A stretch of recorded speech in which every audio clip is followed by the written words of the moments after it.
কালি ঘৰ আহিলোঁ গাইজ আৰু মই অন্য এটা ব্লগলৈ আপোনালোকৰ স্বাগত জনাইছোঁ। তো কালি মই গধূলি সন্ধিয়া ঘৰত আহিলোঁ, 7টামান বাজিছে ঘৰ আহোঁতে। তো সেয়া গৰম লাগিছে, গৰমত থাকিব পৰা নাই আৰু মই মূৰত লগাইছোঁ, চুলিত লগাইছোঁ। কালি ৰাতি তেল লগাইছিলোঁ, তো এতিয়া মই লগাইছোঁ পিঁয়াজৰ ৰস। আগতেও লগাইছিলোঁ পিঁয়াজৰ ৰস, চুলি গজে এনেও, চুলি বহুত গৈছে, যায়গৈ নহয় গৈছে। তো এইপিনে মেলি দিছে দেউতাই খৰি, মানে কেইটাদিন বহুত বৰষুণ দি আছিলে ন, সেইকাৰণে খৰিবোৰ ভিজি ভিজি পচি যাব ধৰিছে। এই খৰি মেলি দিছে দেউতাই। এইপিনে আমাৰ সেই পানী দিছে, টেপৰ পানী, আৰু মুৰ্গীটো ক'ৰবাত যাই থাকে, বান্ধি থৈ দিছে। এইটো পানী হৈ গৈছে, পুৰা বৰষুণ দি আছিলে ন। আজি জাম আনিলোঁ মই লগৰ ছোৱালীৰ লগত পাৰি, আৰু এইপিনে দেউতাই অলপমান নিমখ দি থৈ দিছে, খাবা।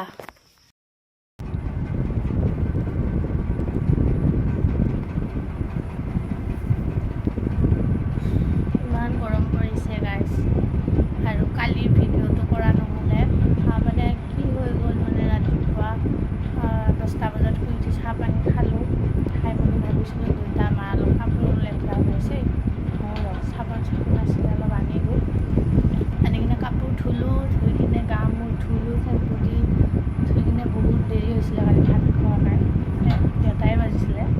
তাৰপিছতে ওচৰত খুৰী এজন আহিছিলে, খুৰী এজন তেনেকুৱাকৈ হেৰি কৰি কিনে মানে কথা কৈ আছিলোঁ বহুত দেৰি। কিবা হ'ল, মই বাগৰি পৰিলোঁ, মানে ঘপককৈ প্ৰেছাৰটো ল' হৈ গ'ল নেকি, মানে মাথা ঘূৰাই কিনে বেহুচ হৈ বাগৰি পৰিলোঁ। তাৰপিছত আকৌ খোজকাঢ়ি আহিলোঁ, এইখিনিত আকৌ বাগৰি পৰিলোঁ। দাদা আছিলে, দাদা আহিছে, সেই নিচিনাকৈ আৰু আহি কিনে তাৰপিছত কি আনিছোঁ দেখা ৰ'ব, দেখাই আছোঁ ৰ'ব। ইপিনে আনিলোঁ এয়া কচু, ক'লা কচু আনিলোঁ, ধুনীয়া ঢেকীয়া আনিলোঁ। এয়া গাইজ মই কানি কাপোৰ পিন্ধিলোঁ, মানে চাদৰ মেখেলা পিন্ধিলোঁ। তো আজি মই যাম, মানে মই আহিছিলোঁ 4 দিন মানে হ'ল আহা, তো যাম। এইবাৰ মোৰ নতুন ঘৰত নতুন আমেতি, তো যাবই লাগিব। দুটা অলপমান অসুখ হৈছিলে, সেইকাৰণে মই আহিছিলোঁ খবৰ ল'বলৈ। তাৰে যাম, আহি আছে, মানে মাও আহিব বোলে, শাশু মাক খবৰ ল'বলৈ, বৌ আহিব, চব আহিব আৰু খবৰ ল'ব।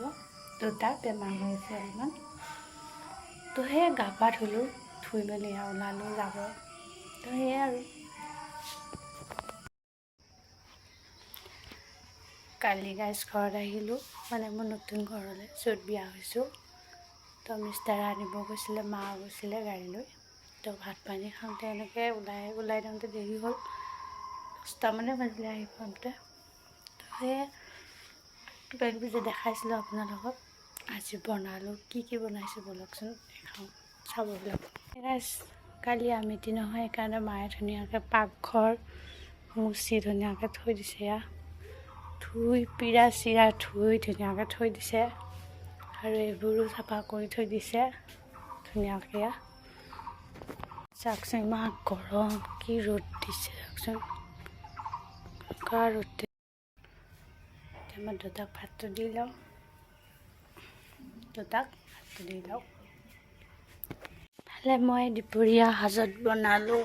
ভালে মোৰ আছে ভাত, তাৰপিছত আছে মোৰ ভালে আছে দালি, আৰু এইফালে আছে মোৰ ক'লা কচু বনাইছোঁ, এইফালে ঢেকীয়া ভাজিছোঁ, আৰু এইফালে বনাইছোঁ আপোনাৰ পচলা, এইফালে আলু বইল কৰি ধুনীয়াকৈ ভাজি থৈ দিছোঁ, সানিম, পিটিকা কৰিম।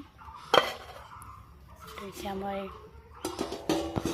ইয়াকে আমেঠি বুলি কাপোৰ চাপোৰ ধুই দিলোঁ গাইজ, চব ধুই দিছোঁ, আৰু এইপিনে ধুই জাপি থৈ দিছোঁ।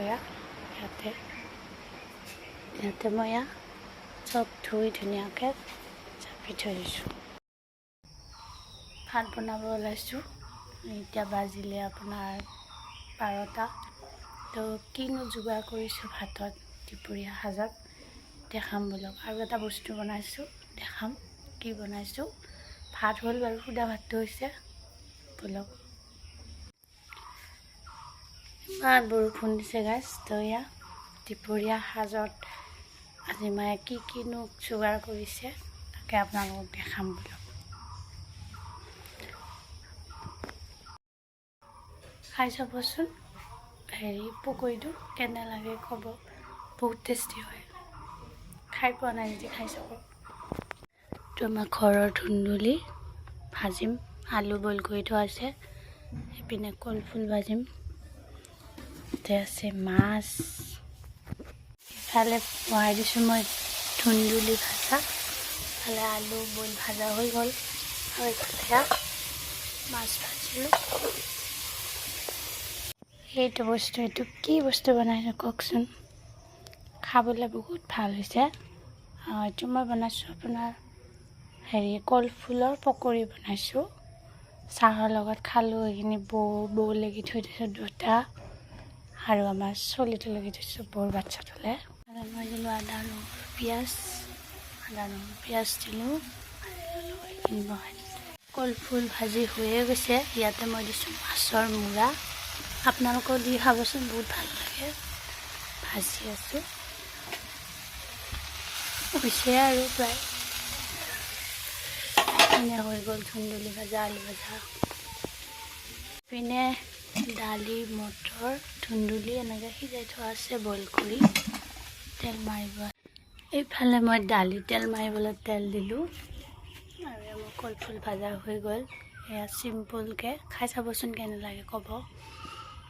আৰু এতিয়া মই ইয়াতে দালি, ইয়াতে মই দিছোঁ আপোনাৰ জালুক জিৰা, আদা নহৰু অলপ, পিঁয়াজ অলপ দিছোঁ, কাৰণ দালিও বেছি নাখায় সেইবাবেহে দিছোঁ।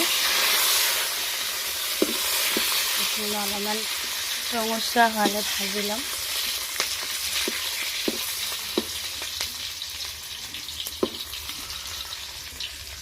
দিম হালধি অলপ,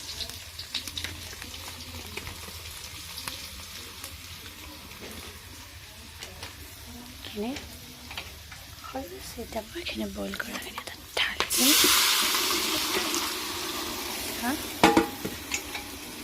এতিয়া উতলিব দিম ধুনীয়াকৈ।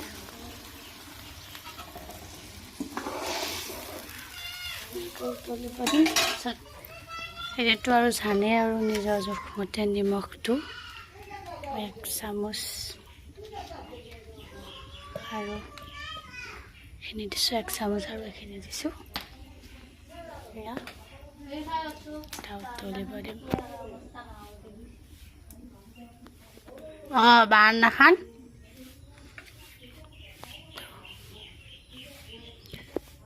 উতলি আছে, এয়া দালি হৈ গ'ল মোৰ। ধুন্দুলি মায়ে দিছে পিচ পিচ কৰি, খাই বোলে ভাল পায় সেইকাৰণে দিছে মাতা চিৰিয়া। তো এয়া দালি হৈ গ'ল, দুপৰীয়াৰ ভাত হৈ গ'ল। খাৱাহে কথা, অলপ ঠাণ্ডা হ'ব দিয়ক, চাই দিব ভিডিঅ'টো। দালি উতলি আছে। আমাৰ মায়ে কৈছে, মানে শাশু মায়ে, দালি বোলে পূৰা উতলিব দিব লাগে। দালি এনেকুৱাকৈ জুইত পূৰা উতলিলে দালিখন খাই ভাল লাগে বোলে, সেইকাৰণে পূৰা উতলিব দিছোঁ। দালি চাপ পূৰা উতলি আছে, আৰু এইপিনে জুই।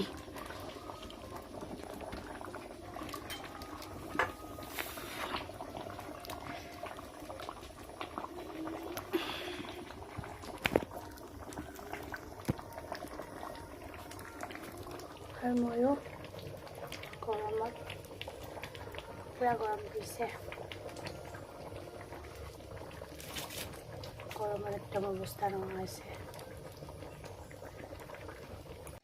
দুটা ভাত দিছোঁ, পিনে দুটা ভাত, পিনে আমাৰ মাৰ ভাত দিছোঁ, আমি খাম।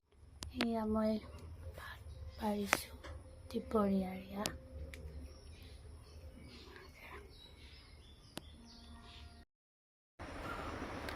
কি গৰম লাগিছে। ভাত খালোঁ জাষ্ট এইমাত্ৰ, খাই বাচন চাচন ধুলোঁ, আৰু এয়া ফেন চলি আছে তাৰপিছত অকণমান ৰেষ্ট লওঁ মানে শুম দুপৰীয়া ভাতকেইটা খাই কিনে নুশুলে অলপ পিছলৈ যায় গাটো অলপমান বেয়া লাগে মানে সন্ধিয়ালৈ গৰমত অলপ শুলেহে ভাল লাগে তো আমাৰ দেউতাই কিবা এটা কৰি আছে বস্তু এটা বনাই আছে কিনো বনাই আছে আপোনালোকক দেখাম বুলি আৰু এইবোৰ বিচনী চব দেউতাই বোৱা বোলে আমাৰ ঘৰখনত দেউতাই বনাই আছে বিচনী বৈ আছে দেখাই আছোঁ ইয়া বিচনী বৈ আছে দেউতাই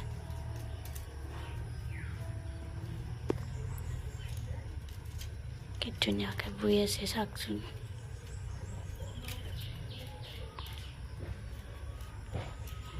ভালে এইডাল পাতলাকৈ কাটি থৈ দিছে ইয়া একদম পাতলা হ'ব লাগে বস্তুটো আমাৰ দেউতাই বৈ আছে ইয়া আমাৰ ঘৰত যিমান বিচনী আছে ইয়াতে মানে মোৰ নতুন ঘৰত চব দেউতাই বোৱা বোলে মই ভাবিছিলোঁ কিনা তো মায়ে চাইড কৰি কিবা মানে কাপোৰ পাতলা কাপোৰ মেৰাই কিনে চিলাই দিয়ে ইয়াত এখন বহুত পুৰণি বিচনী হয় হৈ গৈছে অলপ পিচিব বহুত ভাল সেয়াই আৰু অলপমান শুলোঁ তেতিয়া আৰু ভিডিঅ' কৰা নহ'লে এতিয়া মই গা পা ধুলোঁ ফ্ৰেছ হ'লোঁ অলপ মানে সন্ধিয়া এতিয়া গা পা ধুলোঁ তো এতিয়া বৰষুণ দিছে সন্ধিয়াই হ'ল এতিয়া 6:30 বাজি গ'ল বৰষুণ দিছে এতিয়া তো আজি ব্লগটো চাই কেনে পালে জনাব নাপাহৰিব যদি ভাল লাগিছে লাইক কমেণ্ট শ্বেয়াৰ ছাবস্ক্ৰাইব কৰিব